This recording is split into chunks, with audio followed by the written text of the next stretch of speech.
வணக்கம் ஃப்ரெண்ட்ஸ், எல்லாருக்குமே என்னோட இனிய தமிழ் புத்தாண்டு வாழ்த்துக்களை தெரிவித்துக் கொள்கிறேன். இந்த தமிழ் புத்தாண்டு நம்மளோட எல்லார் வாழ்க்கையிலையும் நன்மைகளையும் சிறப்பையும் வளமையையும் சந்தோஷத்தையும் கொண்டு வர வேண்டும் என்று மனதார பிரார்த்தித்துக் கொள்கிறேன். சிறகடிக்காசை சீரியல்ல இன்னும் எபிசோட்ல என்ன நடக்குதுன்னு பார்க்கலாமாங்க?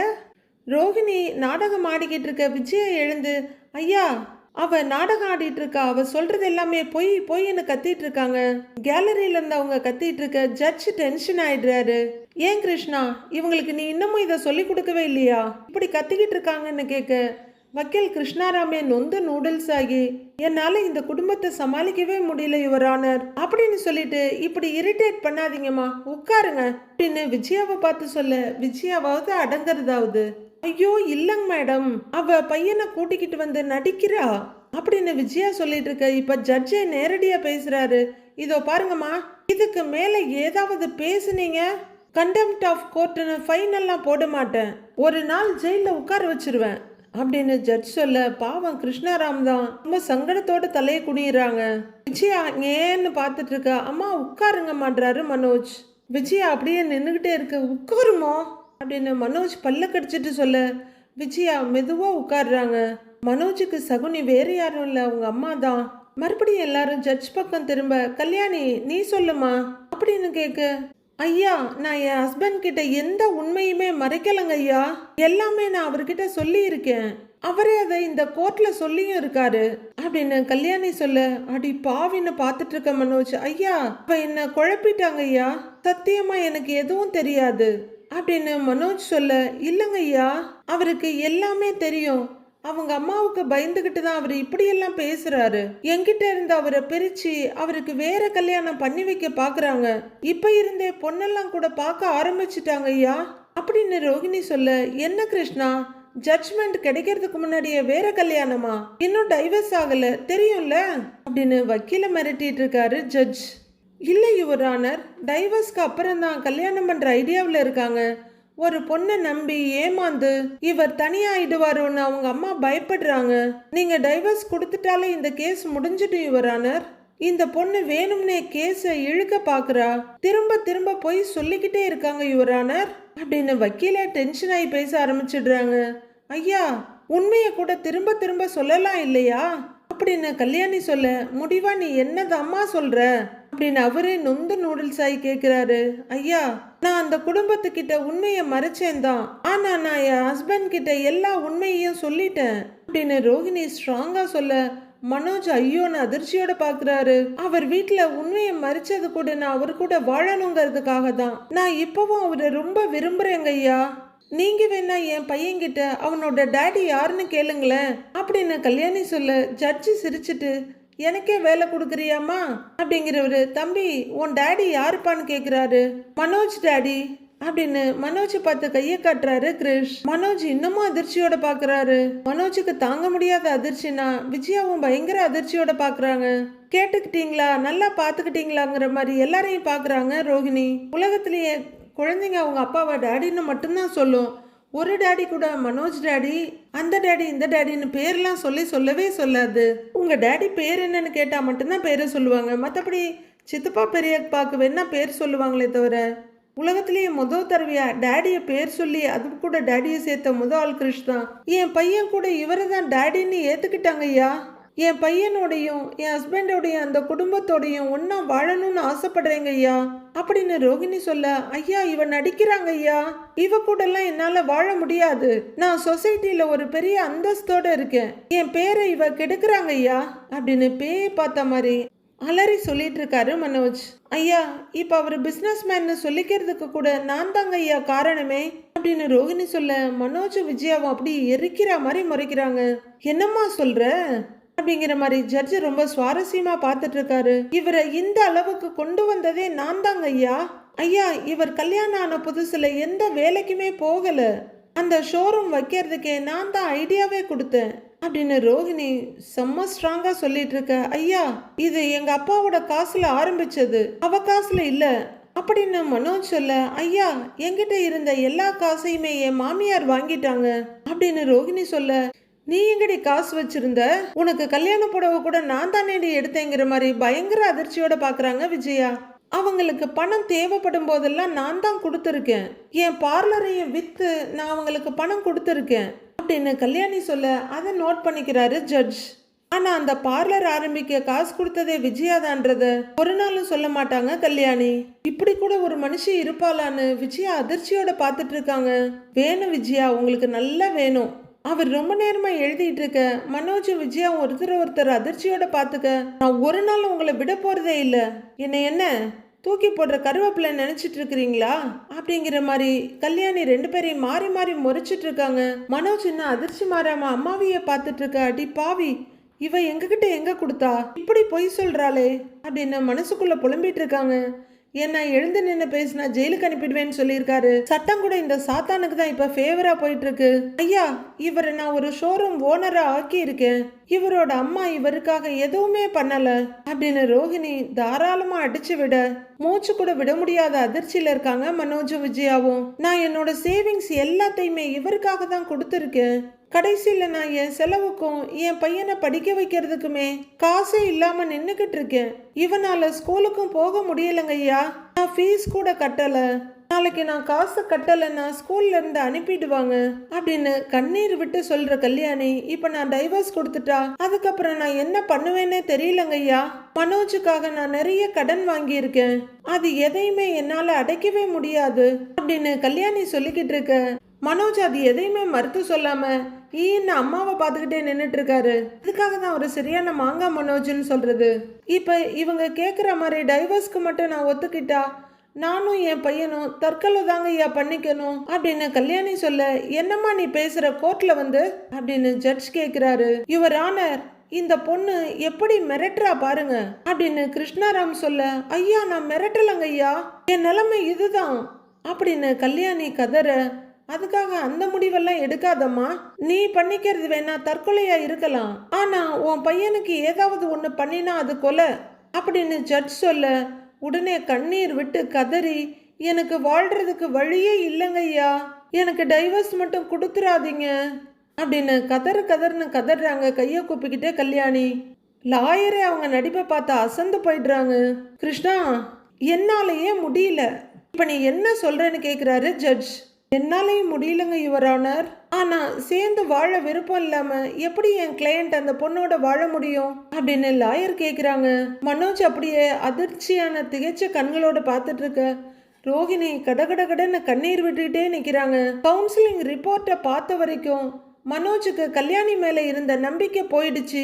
ஆனா கல்யாணிக்கு மனோஜ் கூட சேர்ந்து வாழணும்னு ஆசை இருக்கு. மியூச்சுவல் டைவர்ஸ் கொடுக்கவும் முடியாது. இதுக்கு ஒரே வழிதான் இருக்கு அப்படின்னு ஜட்ஜ் சொல்ல, மனோஜ் முழி கண்ணாடியை தாண்டி வெளியே வர்ற மாதிரி முழிச்சிட்டு இருக்காரு. விஜயாவும் என்ன சொல்ல போறீங்கன்னு அதிர்ச்சியோட பார்த்துட்டு இருக்காங்க. வக்கீல் குழப்பமும் எதிர்பார்ப்புமா பார்த்துட்டு இருக்காங்க. இந்த கேஸ்ல கல்யாணியோட பையனோட எதிர்காலமும் இருக்கு. அந்த பையனோட நலனை நீதிமன்றம் புறக்கணிக்க முடியாது அப்படின்னு கல்யாணி என்ன பர்பஸ்க்கு கிருஷ்ண கூட்டிட்டு வந்தாங்களோ அந்த பர்பஸ் நிறைவேற மாதிரி ஜட்ஜ் சொல்றாரு. யுவர் ஆனர், மனோஜும் பாதிக்கப்பட்டிருக்காரு. இப்படியே அவரால் இருக்க முடியாது.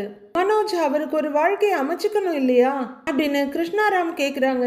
அது சரிம்மா, ஆனா மனோஜை நம்பி கல்யாணி அவங்க சேவிங்ஸை இழந்திருக்காங்க. இப்ப பையனை வச்சுக்கிட்டு தனியா கஷ்டப்படுறாங்க அப்படின்னு ஜட்ஜ் சொல்ல, ஆஹா நம்மளுக்கு ஃபேவரா பேச ஆரம்பிச்சிட்டாங்க அப்படின்னு இன்னும் கொஞ்சம் கண்ணீரை காட்டிட்டு இருக்காங்க ரோஹிணி. யுவர் ஆனர், இந்த பையன் மனோஜுக்கு பிறந்த குழந்தையே இல்லையே, மனோஜ் எப்படி பொறுப்பேற்றுக்க முடியும் அப்படின்னு கிருஷ்ணாராம் கேட்க ரோஹிணிக்கு திடுக்குன்னு இருக்குது. அப்படி இல்ல கிருஷ்ணா, சமீபத்துல சுப்ரீம் கோர்ட் கேஸ்ல பாதிக்கப்பட்ட பெண்ணுக்கு ஆதரவா தான் தீர்ப்பு வந்தது அப்படின்னு ஜட்ஜி சொல்லிட்டு இருக்க விஜயாவுக்கு பயம் கண்ணுல மின்ன ஆரம்பிக்குது. மனோஜ் அப்படி அதிர்ச்சியாவே நிக்கிறாரு.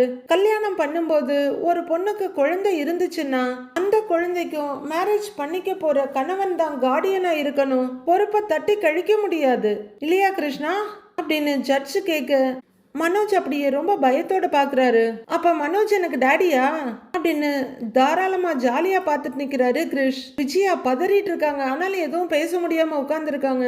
கல்யாணிக்கு குழந்தை இருக்கதே மனோஜுக்கு தெரியாதுங்க யுவர் ஆனர் அப்படின்னு கிருஷ்ணா சொல்ல, அதுக்குள்ள போக வேண்டாம் கிருஷ்ணா, தெரியும்பாங்க தெரியாதும்பாங்க, திரும்பவும் என்னால குழப்ப முடியாது.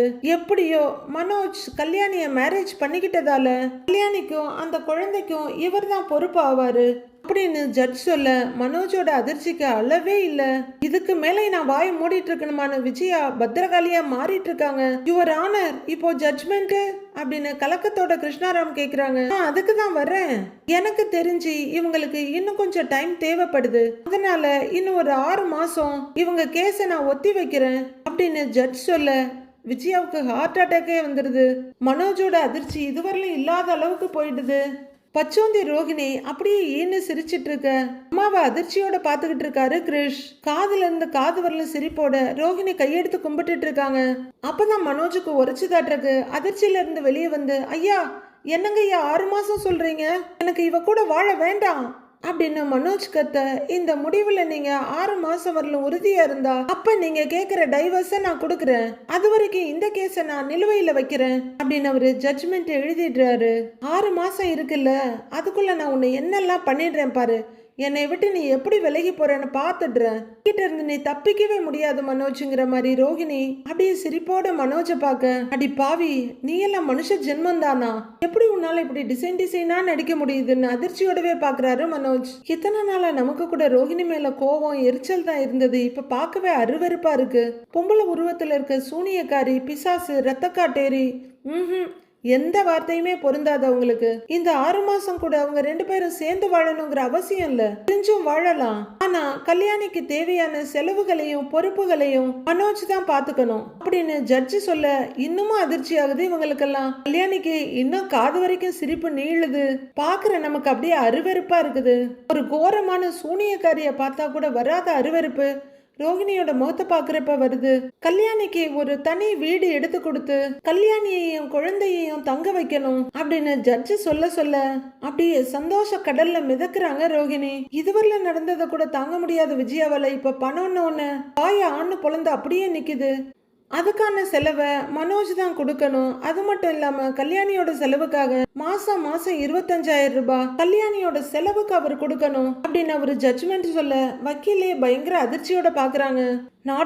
நாடகக்காரி எப்படி நடிச்சு என் பையன்கிட்ட இருந்து பணத்தை புடுங்கிறதுக்கு ஏற்பாடு பண்றா பாரு அப்படின்னு பயங்கர வெறியில பாத்துட்டு இருக்காங்க விஜயா. இந்த செலவுகளை மனோஜ் செய்ய மறுத்தா அவர் மேல சட்டப்படி நடவடிக்கை எடுக்கப்படும். 6 மாசத்துக்கு அப்புறம் இந்த கேஸ்ல ஜட்ஜ்மெண்ட் வழங்கப்படும் அப்படின்னு ஜட்ஜ் சொல்ல கெக்க பிக்கன்னு சிரிச்சுக்கிட்டே இருந்த ரோகிணி கையெடுத்து கும்பிடுறாங்க. அம்மாவிய அதிர்ச்சியோட பாக்குறாரு கிரிஷ். மனோஜ் அதிர்ச்சியில கண்களை கூட இமைக்கல, வாய கூட மூடல. அதிர்ச்சியில விஜயா அப்படியே மெதுவா எழுந்து நிக்கிறாங்க. ரோகிணிய கைய கூப்பினபடியே ரொம்ப சந்தோஷமா மனோஜையும் விஜயாவையும் ஜாலியா பாக்குறாங்க. விஜயா கோவத்தோட வெளியே போய் நிக்க எல்லாம் முடிச்சுட்டு மனோஜும் வந்து நிக்கிறாரு.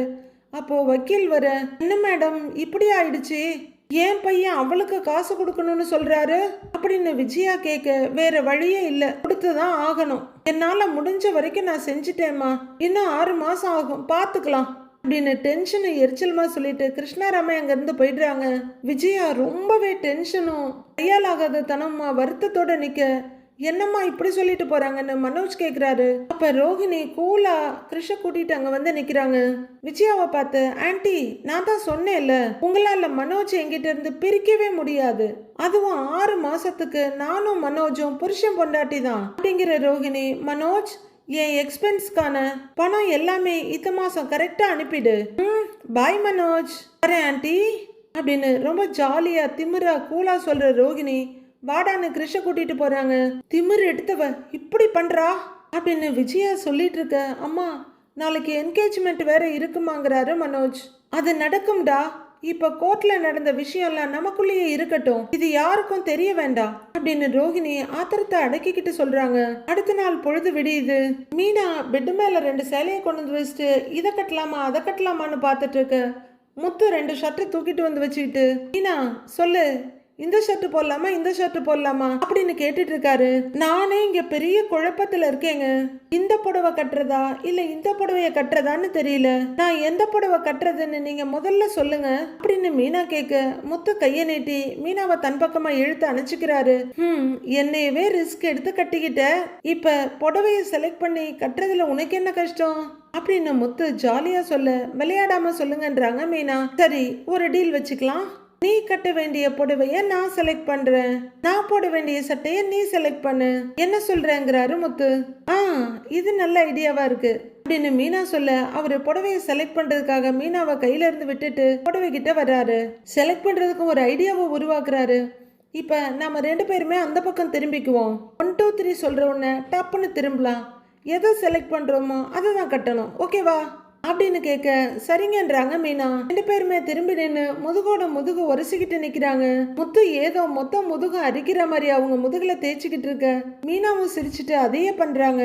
கொஞ்ச நேரம் 2 பேரும் இப்படியே விளையாடினதுக்கு அப்புறம், ஏங்க இப்ப நாம இங்க நிக்கிறதே நான் எந்த புடவையை கட்டணும், நீங்க எந்த ஷர்ட்டை போடணும்னு செலக்ட் பண்றதுக்கு தான், ரொம்ப உரசாதீங்க அப்படின்னு மீனா சொல்ல, ஆஹா அப்ப கொஞ்சமா உரசிக்கலாமா அப்படின்னு அவர் கொஞ்சம் முதுக தேய்க்க அவரோட டிக்கில ஒரு நறுக்குன்னு கிள்ளி வச்சிடுறாங்க மீனா. ஏய் என்ன மீனா கிள்ற அப்படின்னு அவரு துள்ளி குதிச்சுட்டு கேட்க, சேட்டை பண்ணாம நினைக்க முடியாது அவங்களால அப்படின்னு மீனா கேக்குறாங்க. பொண்டாட்டிக்கிட்ட தானே சேட்டையெல்லாம் பண்ண முடியும் அப்படின்னு முத்து கேட்க, மீனா அவரை ஏற இறங்க பார்த்துட்டு சிரிப்போட, அப்ப சட்டை செலக்ட் பண்ண வேணாமான்னு கேக்குறாங்க. செலக்ட் பண்ணும் நீ செலக்ட் பண்ண அப்படின்னு முத்து சொல்ல, இன்னும் கொஞ்ச நேரத்துல நிச்சயதார்த்தம் நடக்க போகுது, சீக்கிரமா கிளம்பணும், அப்புறம் அத்தை வேற திட்டுவாங்க அப்படின்னு மீனா சொல்ல, சரி திரும்புங்கிறாரு முத்து. கண்ணை மூடணும் அப்படின்னு முத்து சொல்ல, மீனா எட்டி பார்க்க முத்து கண்ணை திறந்துட்டே இருக்காரு. ஏங்க ஏமாத்துறீங்க அப்படின்னு சொல்ல, இல்ல நீ கண்ணை மூடு, நானும் மூடிட்டேன் அப்படின்னு அவரு சொல்ல, மீனா இப்பவும் எட்டி பார்த்துட்டு தான் கன்ஃபார்ம் பண்ணிட்டு அவங்களும் கண்ணை மூடுறாங்க.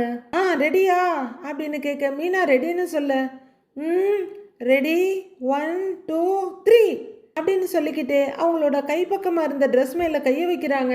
முத்து கையில புடவையும் பிளவுஸும் மீனா கையில ஷர்ட்டும் இருக்கு. 2 பேரும் ஒருத்தர் பார்த்து திரும்பி நிக்க, இந்த ஷர்ட்டை நான் ஏன் செலக்ட் பண்ணேன்னா உங்களுக்கு இந்த சட்டை போட்டா ரொம்ப எடுப்பா இருக்கும்னு தோணுச்சு அப்படிங்கிறாங்க மீனா. நான் ஏன் இதை செலக்ட் பண்ணேன் தெரியுமா, மல்லிகைப்பூ வச்சுக்கிட்டு நீ இந்த மஞ்சள் புடவைய கட்டிக்கிட்டு வந்தேன்னு வையே, அப்படியே மங்களகரமா எப்படி இருக்கும்னு கற்பனை பண்ணி பார்த்தேன் அப்படிங்கிறாரு முத்து. நாம எதை செலக்ட் பண்ண போறோங்கிறது முக்கியம் இல்லைங்க, உங்க மனசுல என்ன இருக்குன்னு எனக்கு தெரிஞ்சிருக்கு, என் மனசுல என்ன இருக்குன்னு உங்களுக்கு தெரிஞ்சிருக்கு, அது போதுங்க எனக்குன்னு தத்துவம் பேசிட்டு இருக்காங்க மீனா. அப்போ கதவு தட்டுற சத்தம் கேக்குது. முத்து புடவைய பெட்ல வச்சுட்டு நேரா போய் கதவு திறக்கிறாரு. அண்ணாமலையை பார்த்ததும் வாப்பான கதவு திறந்து விடுறாரு. என்ன 2 பேரும் ரெடி ஆயிட்டீங்களா அப்படின்னு அவர் கேட்டுக்கிட்டே உள்ளர வர, ஆமாப்பா இப்பதான் 2 பேரும் என்ன ட்ரெஸ் போடலான்னு செலக்ட் பண்ணி வச்சோங்கிறாரு முத்து. நேத்தே சொல்லணும்னு நினைச்சேன், நம்ம லாயருக்கு ஃபோன் பண்ணி பேசுங்கிறாரு அண்ணாமலை. ஏன்பா என்னாச்சுப்பா திடீர்னு கேக்குறாரு முத்து.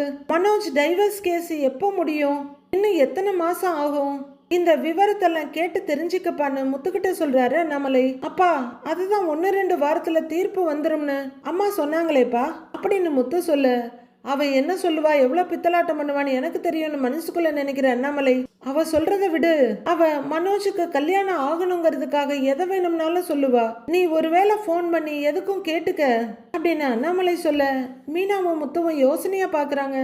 இல்லடா நாம இப்ப எதுக்கும் தயாரா இருக்கணும், பொண்ணு வீட்டுக்காரங்க வந்து பேசுவாங்க, அப்போ நமக்கு கேஸ் எப்போ முடியும்னு தெரிஞ்சாதானே அதுக்கு தகுந்த மாதிரி நாம பேச முடியும், அப்பதானே அவங்களும் அதுக்கு தகுந்த மாதிரி ஏற்பாடு பண்ணுவாங்க அப்படின்னு அண்ணாமலை சொல்ல, ஆமா மாமா அதுக்கு முன்னாடி நாம ஏதாவது பண்ணுனா ரோஹிணி அதை வச்சு கோர்ட்ல அவளுக்கு சாதகமா எதையாவது பண்ணிடுவா அப்படிங்கிறாங்க மீனா. அதுக்காக தாம்மா நானும் சொல்றேன், டைவர்ஸ் கிடைச்சதுக்கு அப்புறம் தான் மனோஜுக்கு கல்யாணம் பண்ண முடியும், அப்பதானே எல்லாம் சரியா வருங்கிறாரு அண்ணாமலை. சரிப்பா நான் உடனே அவங்க கிட்ட பேசிட்டு உங்ககிட்ட என்னன்னு சொல்றேன்ப்பா அப்படின்னு முத்து தலையாட்ட, சரிப்பா நீங்க ரெடியாகி வாங்கன்னு சொல்லிட்டு அண்ணாமலை வெளியே போயிடுறாரு. அவர் போனதும் கதவை சாத்துற முத்து, மீனா நீ புடவைய கட்டிக்கிட்டு நான் வக்கீலம்மாட்ட பேசிட்டு வரேன் அப்படின்னு சொல்லிக்கிட்டே 4 8 நகர்ந்து போய் வக்கீலம்மாவுக்கு கால் பண்றாரு. ரிங் போயிட்டே இருக்கு, கால் பிக் பண்ணல. மீனா என்னாச்சுங்கன்னு கேட்க, ரிங் போயிட்டே இருக்கு அவங்க எடுக்கவே இல்லை அப்படின்னு முத்து சொல்ல, கேஷ் விஷயமா ஏதாவது பிஸியா இருப்பாங்க, அப்புறம் அவங்களே கூப்பிடுவாங்க அப்படின்னு மீனா சொல்ல, சரி அப்படியா தான் இருக்கும், நாம ரெடி ஆகலாம் அப்படின்னு முத்து ரெடியாக போறாரு. மீனாவும் கூட போக ஹால்ல மனோஜும் அண்ணாமலையும் உட்கார்ந்து இருக்காங்க. அப்போ வெளியே இருந்த அங்கிள்னு ஒரு வாய்ஸ் கேக்குது. அண்ணாமலை மனோஜ் 2 பேருமே பார்க்க அங்க ஒரு பெரிய பெட்டியோட ஸ்ருதி வந்து நிக்கிறாங்க. வாமா அப்படிங்கிற அண்ணாமலை, டே ரவி யார் வந்திருக்காங்கன்னு பாருன்னு கூப்பிடுறாரு. உடனே விஜயாவும் வேகமா வெளியே வந்து வாமா அப்படின்னு ஸ்ருதியோட கையை பிடிச்சு கூட்டிட்டு வர்றாங்க. அப்போ ரவி வெளியே வர, ஏய் ரவி வாடான்னு கூப்பிடுறாங்க. வா ஸ்ருதி அப்படின்னு வந்து நின்று ரவி சொல்ல, என்ன நான் வந்ததை பார்த்து சர்ப்ரைஸா இருக்கா அப்படின்னு ரவி கேட்க, நீ வருவன்னு எனக்கு தெரியுங்கிறாரு அவரு. ரவி புன்னகையோட சொல்ல ஸ்ருதியும் சிரிப்போட பாக்குறாங்க. ஓ அப்ப நீ திரும்ப வீட்டுக்கு வந்துட்டியா அப்படின்னு ஆர்வமா கேக்குறாரு மனோஜ். எஸ் வந்துட்டேன்னு சொல்லு, திரும்ப வந்துட்டேன்னு சொல்லு. ஸ்ருதிடா அப்படின்னு ஸ்ருதி டைலாக் பேசிட்டு இருக்க, என்னம்மா வாடா போடாங்கிற அப்படின்னு மனோஜ் கொஞ்சம் திகைச்சு போய் கேக்குறாரு.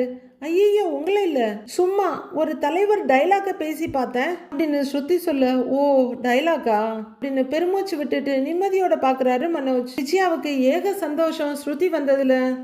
அண்ணாமலையும் சந்தோஷமா பார்த்துட்டு இருக்க, அங்கிள் இன்னையில இருந்து இங்க ரிட்டர்ன் ஆஃப் ஸ்ருதி அப்படின்னு ஸ்ருதி சொல்ல விஜயா சந்தோஷமா சத்தமா சிரிக்கிறாங்க.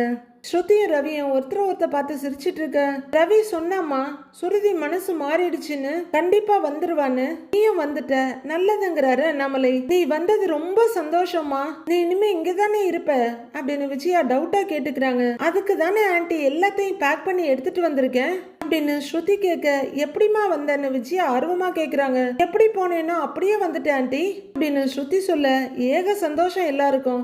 விஜயா சத்தமா சிரிச்சிட்டு இருக்காங்க. இப்பவாவது ரவிய புரிஞ்சுக்கிட்டு வந்துட்டல்லம்மா, அதுவே போதுங்கிறாரு அண்ணாமலை. ரவிய நான் எப்பவோ புரிஞ்சுக்கிட்டேன் அங்கிள். அந்த நீத்து தான் எங்க 2 பேருக்கு நடுவுல ஒரு பேரிகார்ட் போட்டு வச்சிருந்தா.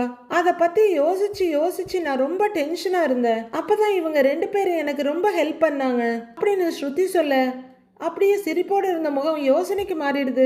அண்ணாமலை மனோஜ் 2 பேரும் மொழியா முழிச்சிட்டு இருக்கு. விஜயா குழப்பமா பாக்குறாங்க. அது வேற யாரும் இல்ல, நம்ம முத்துவும் மீனாவும் தான் அப்படின்னு ஸ்ருதி சொல்ல, ஓகே அவங்க தானே, அவங்க இதெல்லாம் செய்யக்கூடியவங்க தான்ற மாதிரி அண்ணாமலை சிரிப்போட பாக்குறாரு.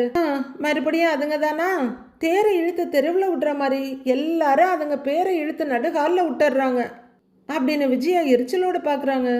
இப்ப இது வேறையா, இதுதான் முக்கியமான்ற மாதிரி மனோஜ் பாக்குறாரு. அவங்க 2 பேரும் தான் எங்களை டூருக்கு அனுப்பி வச்சாங்க. எங்களை அனுப்பி வச்சுட்டு நீத்துவோட கதையை முடிச்சதும் அவங்க தான் அப்படின்னு ஸ்ருதி சந்தோஷமா சொல்ல அண்ணாமலை திருப்தியா பாக்குறாரு. ஊருக்கு போனப்ப எவ்வளவு திட்டணுமோ அவ்வளவையும் திட்டி தீர்த்துட்டாப்பா, ஒரு வழியா கோவம் போயிடுச்சுன்னு நிம்மதியும் சந்தோஷமா சொல்றாரு ரவி. இவனும் ரொம்ப கெஞ்சினா அங்கிள், பார்க்கவும் ரொம்ப பாவமா இருந்துச்சு, சரின்னு நானும் காம்ப்ரமைஸ் ஆயிட்டேன் அப்படின்னு ரவியோட இமேஜ மொத்தமா டேமேஜ் பண்றாங்க ஸ்ருதி. சரி எப்படியோ உன்னோட கோவம் போச்சுல்ல, அது போதுங்கிற மாதிரி ரவி சிரிப்போட பாக்குறாரு. இத்தனை நாளா நானும் உனக்கு எவ்வளவோ சொல்லியிருக்கேன் இல்லம்மா, அப்போ ஒண்ணு நீ கேட்கலையே அப்படின்னு பாலிஷா கேக்குறாங்க விஜயா. மீனா மாதிரி நீங்க எனக்கு ஒரு ஐடியா கொடுக்கலையே ஆண்டி அப்படின்னு ஸ்ருதி அதுக்கும் ஒரு பதில கொடுத்துற. விஜயா தானே விட்டு கொடுப்பாங்களா என்ன, அவங்க லவ்க்கெல்லாம் எனக்கு தந்திரமா யோசிக்க தெரியாதுமா அப்படின்னு அவங்கள அப்பாவியா காட்டிக்கிறாங்க விஜயா. விஜயா உங்களுக்கெல்லாம் சரியான மூளைதான், ஆனா அது எப்ப பார்த்தாலும் குறுக்குல தான் வேலை செய்யும். இதை உணர்ந்த அண்ணாமலை, யாருக்கு உனக்கா அப்படின்னு விஜயாவை பார்த்து சர்காஸ்டிக்கா கேக்குறாரு. சும்மா இருக்கீங்களா அப்படின்னு விஜயா சொல்ல, நீ எப்பேற்பட்ட தந்திரக்காரி எப்பேற்பட்ட சாகசக்காரி எனக்கு நல்லா தெரியும்னு பாக்குறாரு அவரு. சுருதி எப்படியோ நீ வந்துட்டம்மா, எனக்கு அது போதுங்கிறாங்க விஜயா. ஒரு டைம்ல இந்த வீட்டுல யாருமே இல்ல, நான் ரொம்ப கவலையா இருந்தேன், இனிமே நீ இருந்தாதான் இந்த வீடு கலகலன்னு இருக்கும் அப்படின்னு விஜயா சொல்ல, ஆண்டி அப்படி நீங்க தனியா இருக்கதா ஃபீல் பண்ணீங்கன்னா வெளியே போன மீனாவை நீங்க அப்பவே கூப்பிட்டுருக்கலாமே ஆண்டி அப்படிங்கிறாங்க ஸ்ருதி. அந்த மனசெல்லாம் அவளுக்கு வராதேமா அப்படின்னு அண்ணாமலை சொல்ல முகத்தை தூக்கி வச்சுட்டு நிக்கிறாங்க விஜயா. மீனா திருட்டு சாமியாரோட விஷயம் தெரிஞ்சு இங்க வந்துட்டா, நீயும் இப்ப வந்துட்ட, ரவியும் நீயும் ஒன்னா இருங்க, உனக்கு ரவியோட சண்டை வந்தா வீட்டுக்குள்ளேயே பேசி முடிச்சிரு, இந்த மாதிரி வீட்டை விட்டு வெளியே போகாதம்மா அப்படின்னு இதமா சொல்றாரு அண்ணாமலை. சரி, ஆனா அதுவும் இவன் நடந்துக்கிறத பொறுத்து, இவன் சரியா இருந்தா நான் ஏன் போக போறேன் அங்கிள் அப்படின்னு அப்பவும் ஒரு இக்கு வைக்கிறாங்க ஸ்ருதி. ஏய் நான் எங்கடி தப்பா இருந்தேன், யாரோ வந்து என் லைஃப்ல ஃபுட்பால் விளையாடுறாங்க அப்படிங்கிறாரு ரவி. யாரையும் நம்ம லைஃப்குள்ள வரவிடாம இருந்தாலே போதும் அப்படின்னு ஸ்ருதி சொல்ல, சரிதாயே நீ சொல்றபடியே நடந்துக்கிறேன்னு மண்டையை ஆட்டிட்டு இருக்காரு ரவி. அதெல்லாம் இனிமே நடக்காதுமா, திரும்பவும் நீங்க சண்டை போட்டுக்காதீங்கன்றாங்க விஜயா. சண்டைலாம் இல்ல ஆண்டி அப்படின்ற ஸ்ருதி திரும்பி மனோஜ்னு கூப்பிட அவர் உண்மைன்னு திரும்புறாரு. கங்க்ராட்ஸ் அப்படின்னு சொல்ல உடனே பளிச்சுன்னு மலர்ந்தது மனோஜ் முகம். தேங்க்ஸ் ஸ்ருதிங்கிறார் அவரு. அப்படின்னு ஸ்ருதியும் தலையாட்டிட்டு இருக்க, நல்ல நேரத்துல தான் வந்திருக்க, சரியா மனோஜோட நிச்சயதார்த்த நேரத்துக்கு வந்திருக்க, இதுவே எனக்கு பெரிய சந்தோஷம் அப்படின்னு விஜயா சொல்ல, அப்புறம் முத்து மீனாவை எங்க காணோம்னு கேக்குறாங்க ஸ்ருதி. உள்ளர ரெடி ஆயிட்டு இருக்காங்க, வந்துருவாங்கன்னு அண்ணாமலை பதில் சொல்றாரு. சரி நானும் போய் ரெடி ஆகுறேன். ரவி கொஞ்சம் காஃபி போட்டு எடுத்துட்டு வரியா, தலைவலிக்குது அப்படின்னு ஸ்ருதி அவங்க ரூம்குள்ள போறாங்க. ரெஸ்டாரண்ட் போனா சமைக்க சொல்றா, இங்கே வந்தா காஃபி போட சொல்றா, ஓனர் மூட்லயே இருக்காமா அப்படின்னு ரவி அவங்க அம்மா கிட்ட சொல்லிட்டு இருக்க. என்னது அப்படின்னு வாசப்படிக்கிட்ட போன ஸ்ருதி திரும்பி நின்று கேக்குறாங்க. ஒன்னும் இல்லையே, நான் போட்டு எடுத்துட்டு வரேன், நீ உள்ளர போ அப்படின்னு ரவி பதட்டமா சொல்ல. சரி சரின்னு ஸ்ருதி உள்ளர போறாங்க. சரி ஸ்வேதா இப்ப வந்துருவேன்னு சொன்னா நீங்க போய் ரெடி ஆயிட்டு வந்துருங்க அப்படின்னு அண்ணாமலை கிட்ட சொல்ல, அவரு இதோ அப்படின்னு எழுந்து போறாரு. டேய் நீ போய் ட்ரெஸ் போட்டு ரெடி ஆகுடா, ட்ரெஸ் மாத்துடா அப்படின்னு விஜயா சொல்ல, இப்ப எப்படி வர்றேன்னு மட்டும் பாருங்க அப்படின்னு உற்சாகமா எழுந்து போறாரு மனோஜ். விஜயா ஒரு ஜான் அளவுக்கு பார்டர் இருக்க பட்டு சேலையும் மெரூன் பிளவுஸும் பிங்க் சாரியுமா கலக்கிக்கிட்டு இருக்காங்க. மீனாவும் முத்துவும் ரெடியாகி கொஞ்சம் பழங்கள் இருக்க ஒரு தட்டு, பூ பழங்கள்லாம் இருக்க இன்னொரு தட்டு அப்படின்னு எடுத்துட்டு வந்து டீப்பாயில வைக்கிறாங்க. பாவம் விஜயாவுக்கு இவங்களை கண்ணுல கூட தெரியல. வெளியே எட்டி பார்த்துட்டு சோ என்ன இன்னும் அவங்கள காணோம் அப்படின்னு சொல்லிட்டு இருக்க. ஏன் பறக்குற, வந்துருவாங்க அப்படின்னு சொல்லிக்கிட்டே அண்ணாமலை வந்து உட்கார்றாரு. அவர் ஒரு ஷர்ட் வேஸ்டின்னு தயாராகி வந்துட்டாரு. அது ஒன்றும் இல்லைப்பா, கல்யாணம் முடிஞ்சிருச்சுன்னா அவங்க வீட்டு பிளேன்ல அம்மா பறக்கலாம்ல, அதுதான் அப்படின்னு முத்து சொல்ல. டேய் சும்மா இருடா, நல்ல நேரம் முடியறதுக்குள்ள நிச்சயம் பண்ணணும்ல அப்படின்றாங்க விஜயா. நேரம் இருக்குது, நீ பறக்காத, அமைதியா இருன்னு அண்ணாமலை சொல்லிட்டு இருக்க. ஸ்ருதி ஒரு அழகான கவுனோட வந்து நிக்கிறாங்க. மீனா கிட்ட வந்து நின்னு, மீனா இந்த ட்ரெஸ் எப்படி இருக்குன்னு கேக்குறாங்க.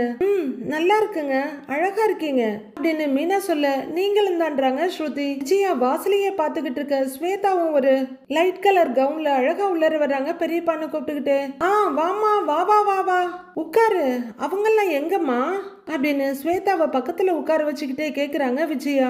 காலையிலேயே ஏர்போர்ட்ல போய் பிக்கப் பண்ணிக்கிட்டு ஹோட்டல்ல டிராப் பண்ணிட்டேன் பெரியம்மா அப்படின்னு ஸ்வேதா சொல்ல. ஓ அப்படின்னு பாத்துட்டு இருக்காங்க. நம்ம வீட்டு லொகேஷனையும் கொடுத்துட்டேன், அவங்க கிளம்பிட்டாங்க, நியர்பைல தான் இருப்பாங்க, வந்துருவாங்கன்றாங்க ஸ்வேதா. நீங்க எல்லாம் ரெடியானு எல்லாரையும் பார்த்து கேட்க, நாங்க எல்லாரும் எப்பவோ ரெடி ஆயிட்டோங்கிறாங்க விஜயா. அப்போ மா அப்படின்னு மனோஜ் கூப்பிடுற சத்தம் கேட்க, என்ன இவன் எதுக்கு கூப்பிடுறான் அப்படின்னு விஜயா எழுந்து நிக்க. மனோஜ் கோட் சூட்டோட மா அப்படின்னு வெளியே வந்துடுறாரு. என்னடான்னு விஜயா கேட்க, காணோமா அப்படிங்கிறாரு மனோஜ். அம்மாவை காணோமான்னு முத்து கேட்க, என்னடான்னு விஜயா திரும்பி பாக்குறாங்க. டேய் இங்க தானேடா இருக்காங்க அம்மா அப்படின்னு முத்து சொல்ல. டேய் இரிட்டேட் பண்ணாதடா, அம்மா என்கேஜ்மெண்ட் மோதிரத்தை காணோமா அப்படின்னு மனோஜ் சொல்ல. அந்த இடத்துல பயங்கர அமைதியா இருக்கு. விஜயா அப்படியே திகைச்சு அதிர்ச்சியோட பாக்குறாங்க. என்னடா இது அப்படின்னு முத்துவுக்கு தான் எல்லாம் தெரியுங்கிற மாதிரி அண்ணாமலை முத்துவை பாக்குறாரு. எல்லாருமே பயங்கர அதிர்ச்சியோட பாத்துட்டு இருக்காங்க. டேய் என்னடா சொல்ற அப்படின்னு விஜயா கேட்க, ஆமாமா உள்ள வச்சிருந்த மோதிரத்தை காணுங்கிறாரு அவரு. சோ என்னடா இப்படி வந்து சொல்ற, எங்க வச்ச அப்படிங்கிறாங்க விஜயா. ஏண்டா மனோஜ் இதெல்லாம் பொறுப்பா வச்சுக்க தெரியாதா, கடைசி நேரத்துல வந்து இப்படி சொல்றேன்னு அண்ணாமலை கேக்குறாரு. அவனுக்கு தான் பொறுப்புன்னு ஒண்ணு இல்லையேப்பா, இவனை நம்பி கொடுத்துருக்கவே கூடாது அப்படின்னு முத்து சொல்ல. ச்சே நீ ஏண்டா இப்படி இருக்கிற, எல்லாரும் பேசுற அளவுக்கு தாண்டா நீ நடந்துக்கிறன்ற மாதிரி விஜயா எரிச்சலோட மனோஜை பார்த்துட்டு இருக்காங்க. நீங்க தான் வச்சிருந்தீங்களா அப்படின்னு ஸ்ருதி கேட்க, ஆமா நேத்து நைட்டு பூரா எடுத்து பார்த்துக்கிட்டு இருந்தேன் அப்படின்னு மனோஜ் சொல்ல. எல்லாரும் அவரையே பாக்குறாங்க. டேய் அதென்ன அடுப்புல இருக்க குழம்பாடா, எந்திரிச்சானு எடுத்து பாக்குறதுக்கு அப்படின்னு முத்து கேக்குறாரு. டேய் இத கூட கேர்ஃபுல்லா வச்சுக்க தெரியாதாடா உனக்கு அப்படின்னு ரவி கேக்குறாரு. ஸ்ருதி அதுவரில் அமைதியா பார்த்துட்டு இருந்தவங்க, என்ன ப்ரோ நீங்க கரிணி வீட்ல இருந்து வந்துகிட்டு இருக்காங்க, இப்ப வந்து இப்படி சொல்றீங்க அப்படின்னு ஸ்வேதா கேட்க திகைச்சு போய் பாக்குறாங்க விஜயா. டேய் உள்ளர இருக்கான்னு நல்லா தேடி பாத்தியா அப்படின்னு விஜயா கேட்க, தேடுனேம்மா காணோமா அப்படிங்கிறாரு மனோஜ். என்னடா எந்த பிரச்சனையும் இல்லாம எல்லாம் நல்லா போயிட்டு இருக்கேன்னு நினைச்சேன், பிரச்சனையை ஆரம்பிச்சுட்டான் அப்படின்னு முத்து எழுந்து வர. அம்மா நீங்களாவது வாங்கி வச்சிருக்க கூடாதா அப்படின்னு கேட்டுக்கிட்டே ரவி அங்க வந்து நிக்கிறாரு. டேய் இவன் தான்டா என்கிட்ட இருந்தா பத்திரமா இருக்கும்னு சொல்லி வாங்கி வச்சுக்கிட்டான் அப்படின்னு விஜயா சொல்றாங்க. இதுதான் நீங்க சேஃபா வச்சுக்கிற லட்சணமானு ஸ்ருதி கேட்டு விட்டுறாங்க. சேஃபா தான் வச்சிருந்தேன், ஆனா இப்ப காணோங்கிறாரு மனோஜ். எல்லாரும் என்ன செய்யறதுன்னு தெரியாம திகைச்சு போய் நின்னுட்டு இருக்காங்க. நாளைய ப்ரோமோல இரு வீட்டார் முன்னிலையில் நிச்சய தாம்பூலம் செய்து கொள்ளப்படுகிறது அப்படின்னு ஐயர் நிச்சயதார்த்த பத்திரிகையை வாசிச்சுக்கிட்டு இருக்க. மனோஜும் ஹரிணியும் ஒரு சோஃபால கழுத்துல மாலையோட கன்னத்துல நலங்கு சந்தனத்தோட உட்கார்ந்துருக்காங்க. மனோஜ் ஏகப்பட்ட டெக்கரேஷன்ல பளீர்னு மின்னிட்டு இருக்க, ஹரிணி சிம்பிளா ஒரு பிளவுஸ் சாரின்னு பழத்துக்கிட்டு இருக்காங்க. எல்லாருமே ரொம்ப சந்தோஷமா இருக்க. ரவி இத வீடியோ போட்டோ எடுத்துட்டு இருக்காரு. மோதிரம் மாத்திக்கங்கன்னு சொல்ல 2 பேரும் மோதிரம் மாத்திக்கிறாங்க. வாழ்க வளமுடன் அப்படின்னு ஐயர் வாழ்த்துறாரு. மோதிரம் மாத்திக்கிறாங்க. ஹரிணி ஃபேமிலி ரொம்பவே சந்தோஷத்தோட அங்கிருந்து கிளம்புறாங்க. நிச்சயமெல்லாம் முடிஞ்சது. அதுல ரொம்ப சந்தோஷம்தான். ஆனா கல்யாண தேதி குறிக்கிறதுக்கு முன்னால டைவர்ஸ் பேப்பர் நம்ம கைக்கு வரணும்னு அண்ணாமலை அவங்க எல்லாம் போனதுக்கு அப்புறம் சொல்லிட்டு இருக்காரு. இத கேக்குற மனோஜுக்கும் விஜயாவுக்கும் தூக்கி வாரி போடுது. அது எப்ப வர்ற மாதிரி இருக்கு அப்படின்னு அண்ணாமலை விஜயா கிட்ட கேட்க, மனோஜ் பேய் மொழி முழிச்சிட்டு இருக்காரு. கோலாகலமா நிச்சயதார்த்தம்லாம் முடிஞ்சிருச்சு. அடுத்து என்ன குழப்பம்லாம் நடக்க காத்திருக்குன்னு வர்ற எபிசோட்ல பார்க்கலாம் ஃப்ரெண்ட்ஸ்.